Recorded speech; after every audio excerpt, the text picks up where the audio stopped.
I think it's important to trust the integrative practitioner that you're working with, just like you trust your oncologist. Hopefully, you trust your oncologist.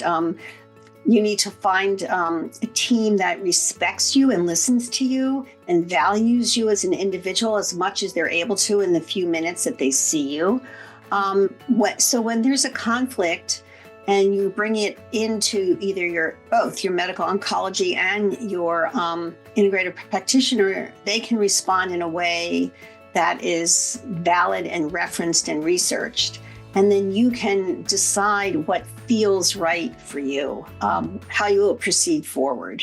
This is another episode of Wellness Warriors. This is Deanne Richter, your host and 7 Essentials coach with Breast Cancer Conqueror. And today I have with me Dr. Carol Lourie, who has a very interesting topic that I know our clients and listeners will be very interested in. Carol Lourie. As a background, she is a naturopath, acupuncturist, and homeopath, and she has over 40 years of experience. She has a personal history with breast cancer, having supported a close friend through a breast cancer healing journey. And to her friend, she was able to provide her with the opportunity to experience kind of firsthand what was overlooked in the medical community. I really believe that and think it's very loving that Carol believes that cancer doesn't begin with symptoms and healing doesn't end with treatment does. I think that's such a wonderful motto to live by. And she believes that true recovery means going deeper, addressing the root causes, restoring vitality, and reclaiming your life. So in her work, she weaves together 3 core aspects to make women feel whole again. The first being that cancer is a metabolic disease, where she provides women with insight on how cancer develops and what they can do to support their body. The second is that breast cancer is a disease of the feminine. So breast cancer, we know, is an emotional disease, not just a physical. It affects the heart, mind, and spirit. And the third is that healing is always possible. So when given the right strategies and guidance, women can always heal. So that's quite an introduction to you, Carol. Dr. Lourie, thank you so much for being with us today. I'm really excited and honored to be here. Thank you for having me. Lovely. So I'm curious, you work with a lot of women who have been diagnosed with breast cancer. And so in your opinion, what is one of the first and most overlooked steps that someone might need to take after a breast cancer diagnosis, or I guess any cancer diagnosis for that matter? True. In most cases, it's not a medical emergency, especially with breast cancer. It might be with lung or colon cancer, some other form of leukemia or blood cancer, but with breast cancer, it's not a medical emergency. So I have women tell me that they had a mammogram and the next thing they know, they're meeting with the radiologist and the doctor is saying, well, your biopsy's tomorrow. So that is a little bit rushed. And it is important to gather a team together. You can take a week before you have a biopsy. And there are ways to prepare for a biopsy. So some of the cells are more contained than others. And there needs to be a conversation with the surgeon who's doing the biopsy about, can you make sure you get wide margins? Can I have a lumpectomy at this time with wide margins? Do we have to have a biopsy and potentially have to then go in for more excisions because the margins weren't clear? So there's a lot to prepare. And how are you on a deeper level after the biopsy? And a woman is told she is going to choose, notice this phrase, going to choose to have chemo or radiation or potentially surgeries. How is that going to impact her home life and her work outside of the home? There needs to be systems put in place so she can go through treatment and know everyone and everything is taken care of and she can heal. I love that sentiment. We always encourage something very similar. My personal background, I'm a surgical trauma nurse. Oh, so well, you know all about that. Yeah. So I always tell my clients, I have seen true emergencies. These are real emergencies, car accidents or something you have to get to the hospital right now.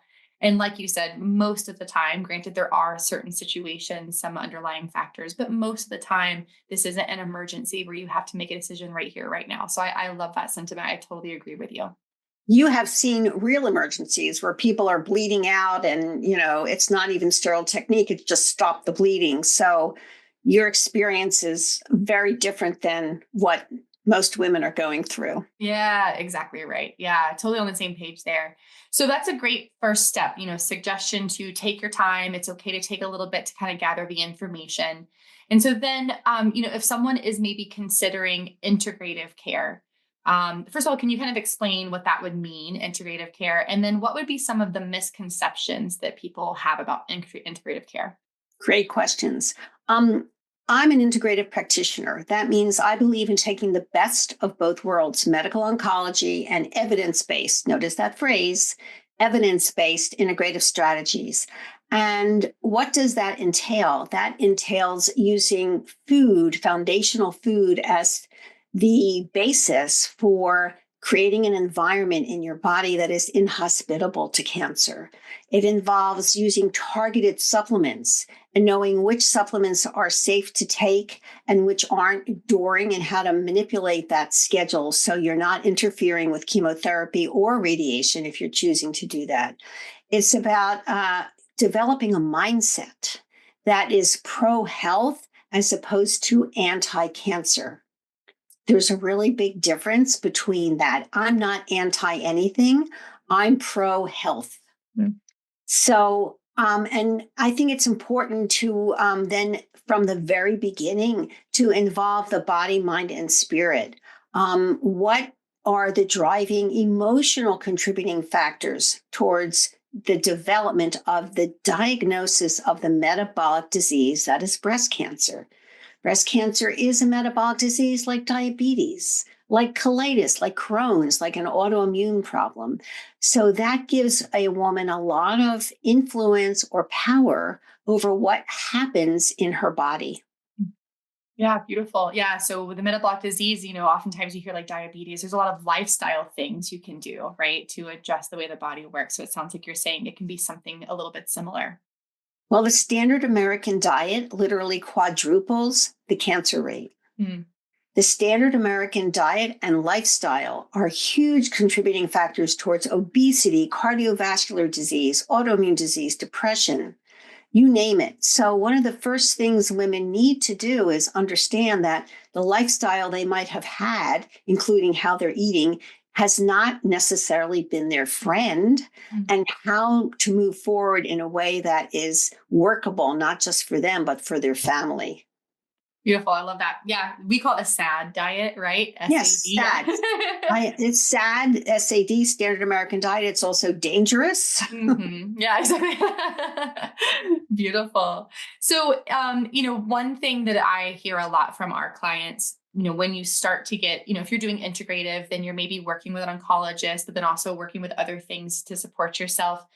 And dealing with the conventional medical system, I know can have some challenges. I know, again, my Yes. background as a nurse, I know how busy your doctors are and your nurses are and how difficult it is.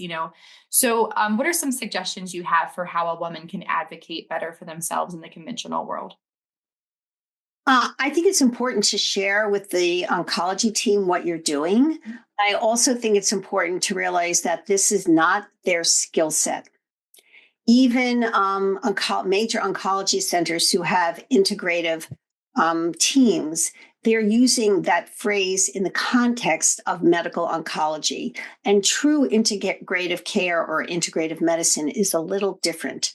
So it's important to, I think, be working with a specialist who not only is just a functional medicine doctor or a naturopathic doctor, but someone who has integrative oncology specialty. It is a specialty.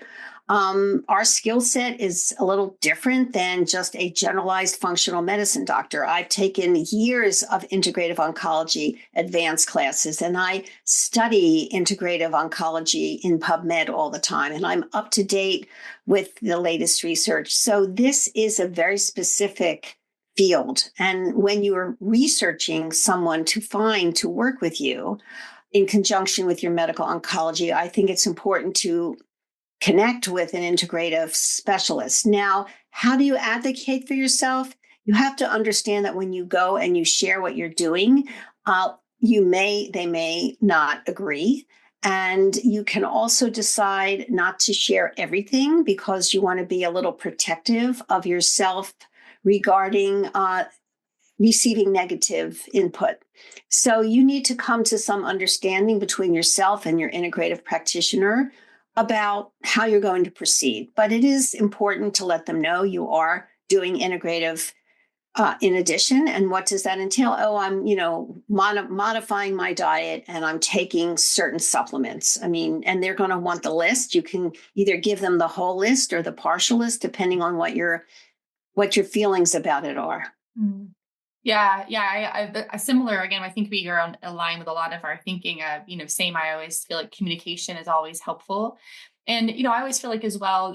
You mentioned you're up to date on the studies, you're reading the studies, and your conventional oncologists are not in a world that allows them to do that. Yeah. So they're not going to know this stuff. We can't ask them to know this stuff. They don't have the resources. So some of my clients have even found it helpful to work with their integrative oncologist or their coach to bring the studies to their. Oh, yes, absolutely. But then, the doctors have to spend time. I mean, I just had a patient who their doctor was recommending whole breast radiation. And I looked at the research and I gave her like 5 articles about that. Mm. And it didn't make any difference. The doctor from PubMed studies, it's not, they were valid studies.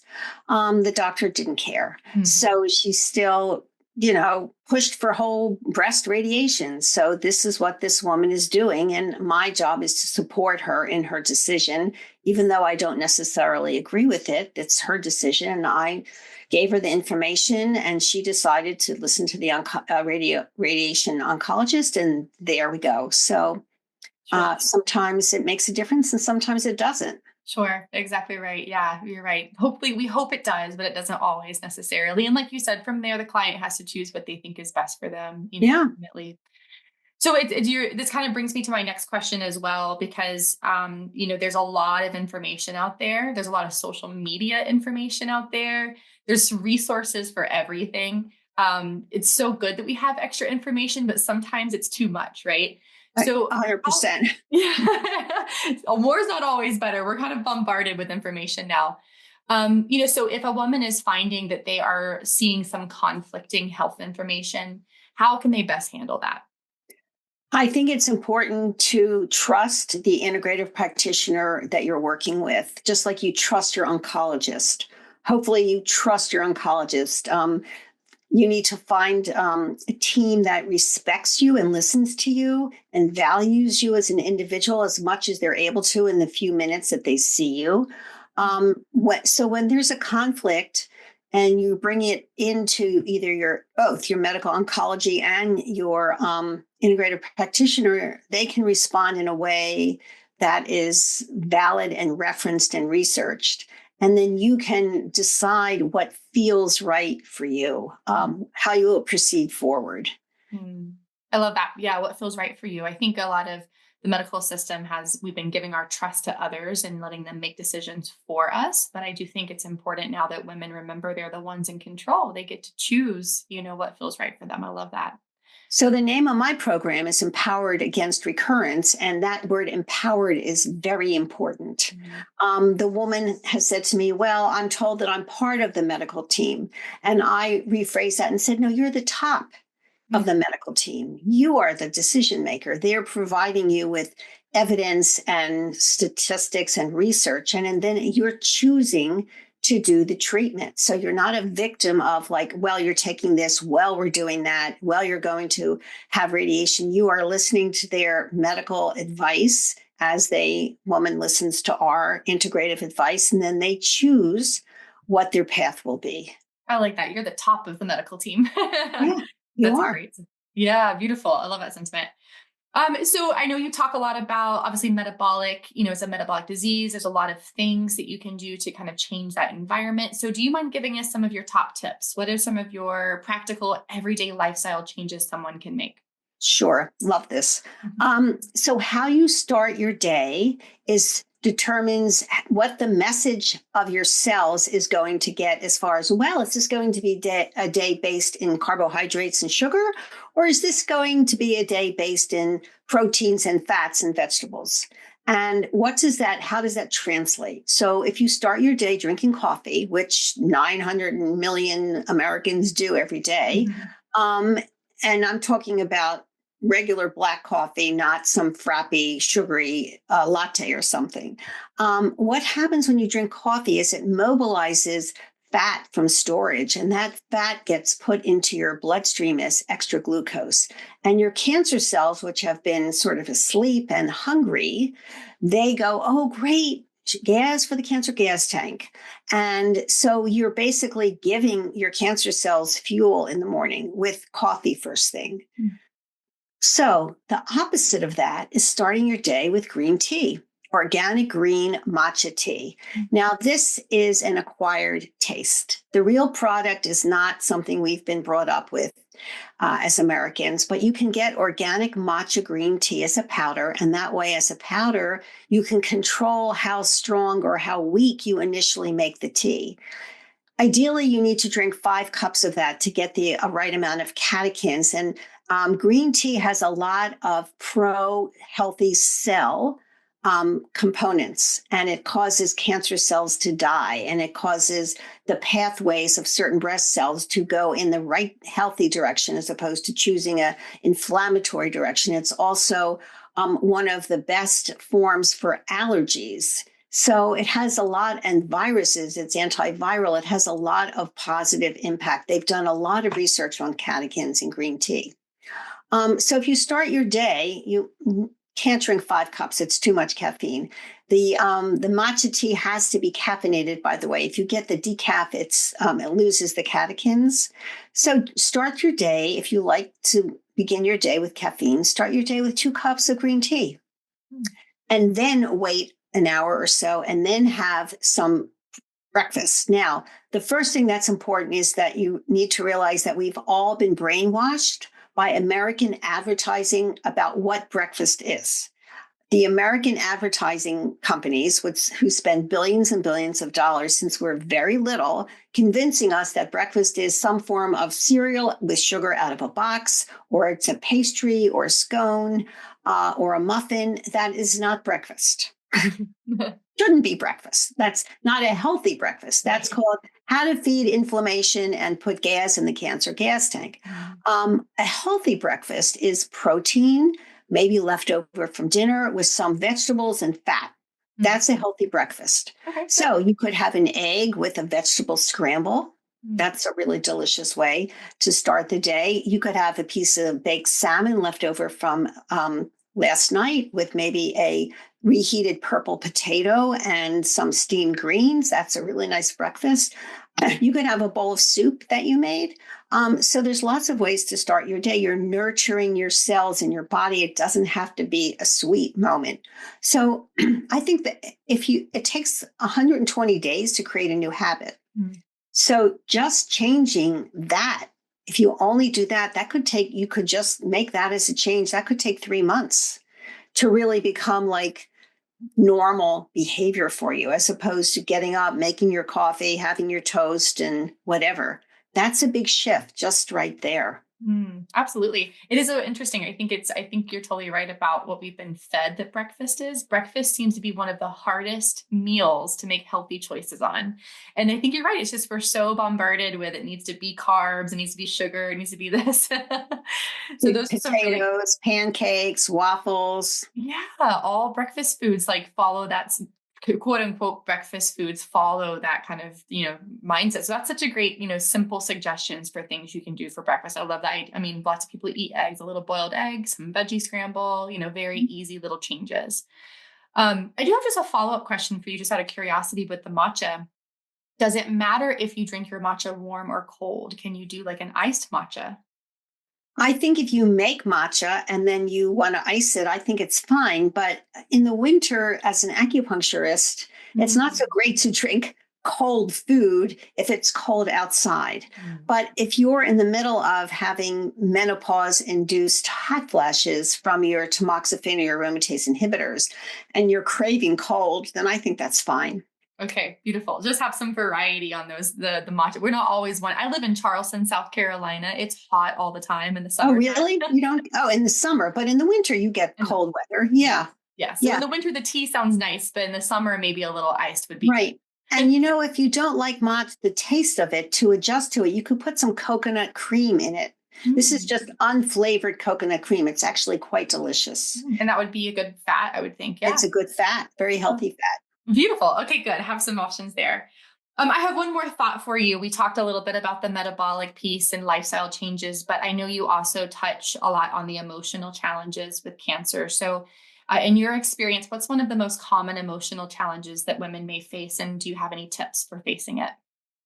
I think that medical oncology consciously or unconsciously puts a lot of fear in women. If you think about how somebody reacts when you say to them, well, you have migraine headaches, or you have Crohn's disease, or you have diabetes, nobody gets so freaked out. But if you hear the word cancer, it's alarming. And I think on some level, our society message is cancer is equals difficult time. It may not end so well for you. Everyone knows someone, especially as we get older, who has passed away from cancer. So there's this fear initially in it that, oh my goodness, I have this very serious disease and I might die. And to live life from that perspective is stressful on your cells. So, this is where it's very important to sort of surround yourself in a bubble or put light around you and say no to the status quo of fear based disease management, because that creates inflammation, and inflammation creates unhappy cells, and unhappy cells lead to mutations, and you have a problem off and running. It's very important to surround yourself with women who think like you and who believe like you do, that yes, I have this diagnosis. There isn't a lot that you can control about the initial component of what shows up on the pathology report. But moving forward, you have an enormous amount of control over how you respond, the treatments you choose, how you choose to alter your life so you're happier and it's more fulfilling, and the mindset that you choose to hold on to while you're going through this. Beautiful. If I had to guess, I probably would have said fear as well. That the medical world just communicates oftentimes in fear, and I think going back to your very first sentiment, you have time to make a decision. I think that's also important because you don't want to make a choice based off of fear. You want to give yourself some time to, like you said, get that mindset in a right place to make the right choice for you. There is this thing called the bell curve. If women don't know what that is, it looks like this. And in the middle of that bell curve is when you talk to your oncologist, every statistic that they quote is for women in the middle of this little bell curve. So when you're doing integrative care, when you've altered how you're eating, you've divorced the standard American diet and the standard American lifestyle, you've developed exercise, you've detoxified your home from over-the-counter cleansing products, you've adjusted how you are unhappy, maybe in your work, maybe in your relationships, you've addressed these stress points, you're getting yourself out of that bell curve. And that's where the magic happens. So when you're being quoted statistics, those statistics are not relatable to you because you said no to that status quo of all of that lifestyle, the unhealthy lifestyle. That is an awesome point. Thank you for sharing that. I know our listeners will find that really encouraging. That's beautiful. You were kind enough to offer a free gift. You offered a recipe for the healing smoothie. So if you Mhm. can just give everyone a little bit of an idea of what they have to look forward to there. Sure. First of all, the healing smoothie is delicious. It has to be delicious because I wouldn't be asked. I wouldn't want to drink something myself every day that was yuck. Yeah. Second of all, I've gathered these proprietary ingredients together to do a couple things. One, they reduce inflammation. Two, the powder provides protein, which we all need. And three, there's quercetin ascorbate in there and D-ribose. The quercetin is very anti-inflammatory, and the D-ribose provides energy to your mitochondria. And your mitochondria is where are these little cells that make they're your energy foundation. Mm. So and then it has flax seeds and chia seeds.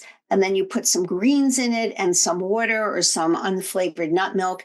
And if you prepare all these powders together in advance in little jars, which is what I recommend, you front load the timing. So every morning when you make your smoothie, you don't have to spend 7 minutes measuring into the blender. That's a pain in the neck. It will take you less than 5 minutes to make this. And you put a little bit of frozen blueberries or blackberries in it. In the summer, you can put cantaloupe in it, and it is delicious. I drink this every day. You can use it as a meal replacement, or you can divide it into two 4-ounce servings and have one in the morning and one in that late afternoon when you feel like, oh, I just would like some cheese and crackers. Instead of the cheese and crackers, you can drink your healing smoothie. Beautiful. I love it. Like you said, isn't it? It has to taste good or else we're not going to do it, right? 100% has to taste good. It is amazing. It's been so nice to talk with you, Dr. Lourie. Where can people reach out to you to find out more about you? The easiest way is through my website, which is my name. It's Carol, and then my last name is spelled Lourie, carollaurie.com. There's a contact me page there, and I answer personally every email I get. Oh, beautiful. Thank you so much for being with us. Thank you for having me. It's been really an honor.